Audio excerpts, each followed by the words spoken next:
How to make dishwashing liquid, calamansi flavor, Hello po, with ito po procedures paano and gumawa ng dishwashing ingredients. liquid. So ito po yung mga ingredients natin, water, tapos foam buster, colorant na green for calamansi, bubble enhancer, isles. Itong gel po, yun po yung isles gel. Tapos bubble enhancer. Tapos 5-in-1. So sa 5-in-1 po, yan po yung mga nilalaman. Tapos meron din pong scent. Tapos foam buster. Tapos degreaser. Tapos salt and S-less gel. Natunaw na po yung gel niya. Yan, wala na. So, ang susunod na ilalagay ay itong 5-in-1.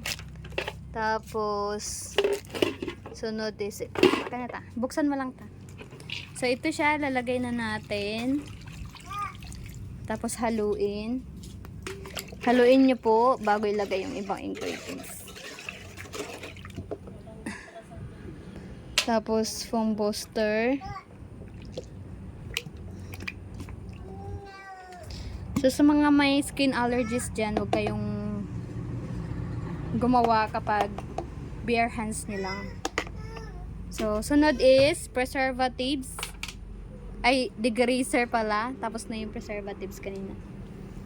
So mainit-init tong degreaser na to. Kasi tanggal siya sa mga nagmamantika ng mga clothes. Mga pinggan. So ito yung nakapagpaalis ng mantika. Sunod po ay bubble enhancer. Pag gusto mo mabulang mabula, so ito yun.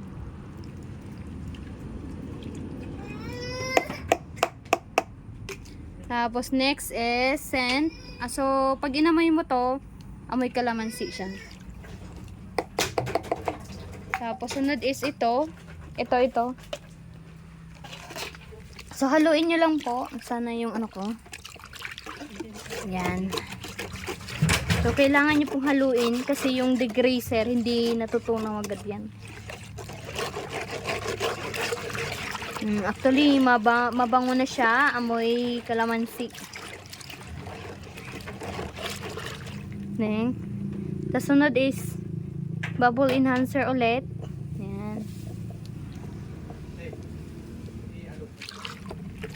Ayan.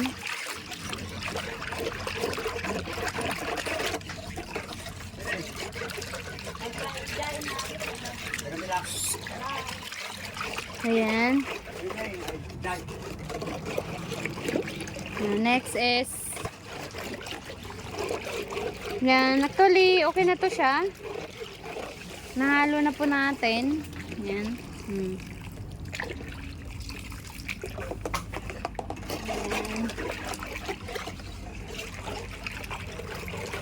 So, susunod is bumili ako ng foam buster para masyado siyang mabula. So, I use it mga kalahati. Kasi pang personal use namin.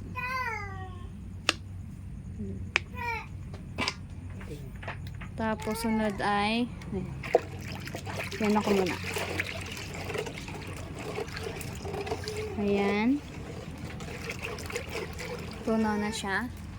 Sunod po is yung pangkulay. Ito siya. Actually color green to. So ilagay mo. Ayan. Tapos kiwarin. Ano nyo po siya? Ang tawag Tagalog dito yung kiwar nyo. Sa Ilocano is kiwar. Yung sa English is steer. Tawag dito? Haluin. Ayan. Tapos sunod is yung salt. So, lagay ko na lang ito. para mas lalong mabula. Yan. Wait lang, sayang.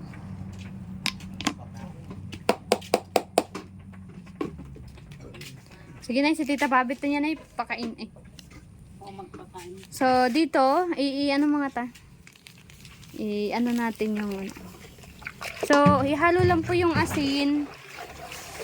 Tapos kapag naghalo kayo, lalapot na po yan. Ayan po. Pag natunaw na po yung asin, lalapot na po ito. After 24 hours, kapag nawala na po yung bula niya, pwede na natin gamitin. So, kanina hindi siya malapot, kaya wala pang asin. Pero kapag nilagyan niyo po ng asin, ito magiging mangyayari. Ayan. So, nakita niyo po ba? Masyadong malapot na siya, oh. Ayan. Ayan. So, madali lang po siyang gawin. So, 230 yung punan ko nito. Pero makagawa ko ng 20 na kalitrong dishwashing liquid.